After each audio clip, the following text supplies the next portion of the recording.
Hey, what's up, everybody? It's Brian Jester, co-founder here at Occupy Fantasy, and we're back with some more NFL DFS picks and lineup advice for both FanDuel and DraftKings for Thursday night single-game showdown slate between the Titans and the Colts.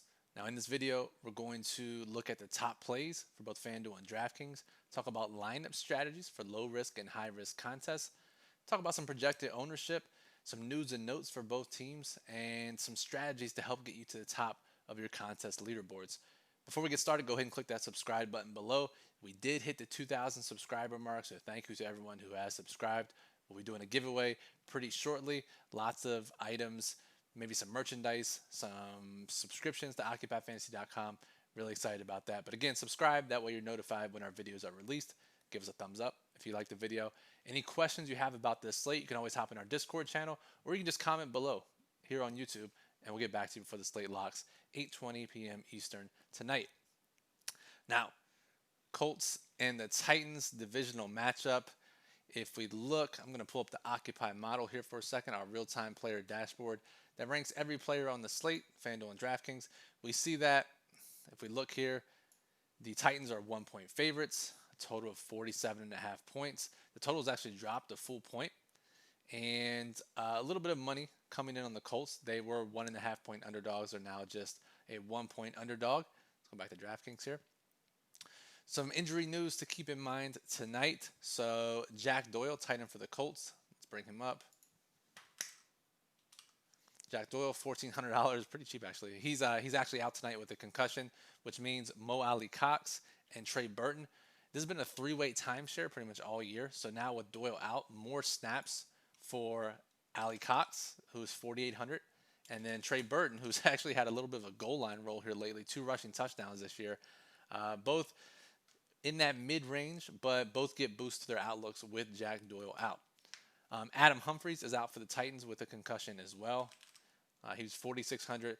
So Corey Davis, A.J. Brown, and then that gives some more options, some more snaps to their secondary receivers. Khalif Raymond, he's $1,000.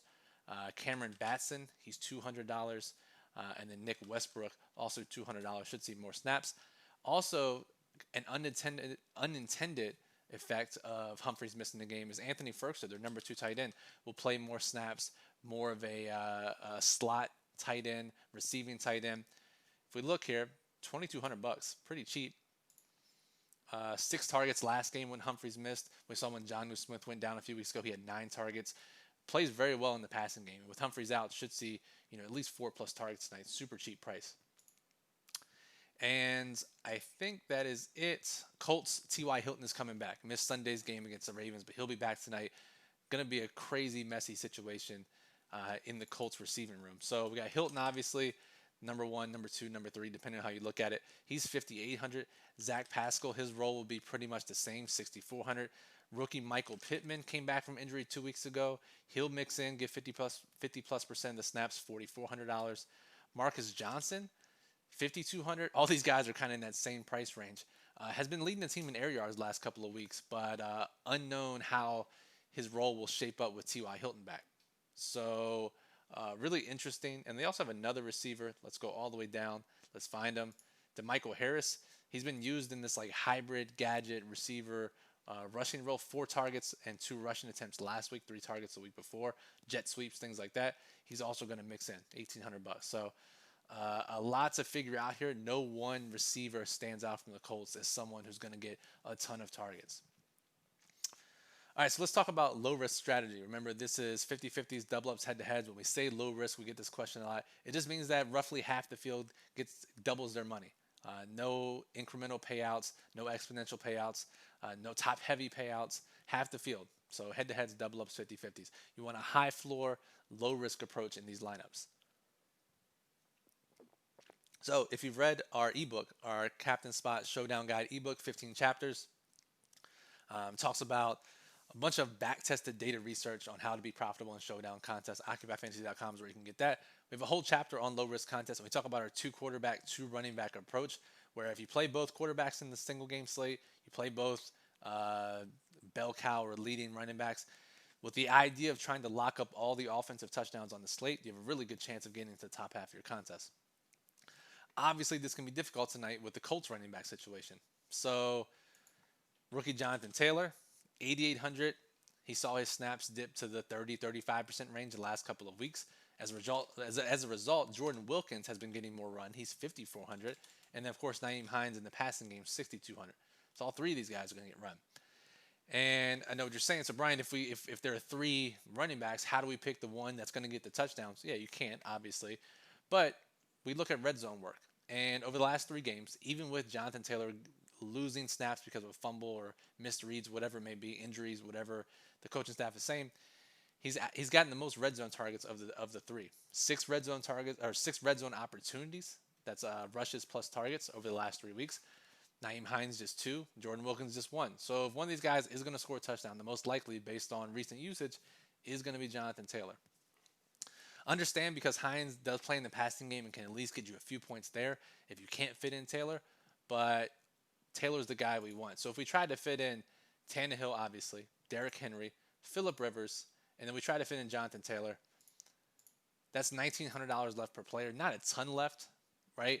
Usually in this situation, what we want to do is drop down to a cheaper captain or play a defensive kicker at captain. That way we can fit in these core four guys into our low-risk lineup. Now, FanDuel, this is nearly impossible to do. Let's hop over there.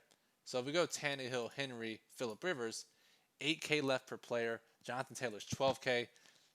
That leaves just 4K left for the final spot. We can't do that. The minimum player is 5K. So you either have to drop from one of these guys. If we did Nyheim Hines, that could work, 7,500. But again, this isn't guaranteeing much. It introduces a lot of randomness and a lot of uncertainty in our lineup, and that's not what we want for low-risk lineups. 50-50s, double ups, head-to-heads. So if you're playing low-risk tonight, it's much better over on DraftKings.